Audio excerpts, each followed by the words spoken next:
ছাত্র জনতার যে প্রয়াস সেটিকে প্রশ্নবিদ্ধ করার জন্য এভাবে আজকে 6 সেপ্টেম্বর 2024 5ই আগস্ট যে ছাত্র বৈষম্য আন্দোলনের মধ্য দিয়ে আমার সোনার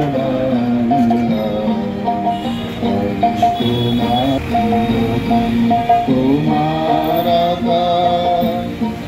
তোমায় আমার প্রাণী বাজায় ভালোবাসি সমবেত হয়েছি। সুপ্রিয় বন্ধুগণ, আমরা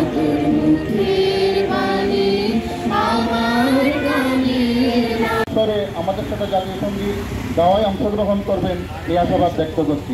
আমার সোনার রাঙ্গামাটি জেলা সংসদের সম্মানিত সভাপতি নিয়ে যে তালবাহানা চলছে এটার বিরুদ্ধে রুখে দাঁড়াবার জন্য আমরা সাধারণ জনগণ একটি কারণে আপনারা জানেন জাতীয় সঙ্গীত নিয়ে কণ্ঠে ধরো আমার সোনার বাংলা আমি তোমায় ভালো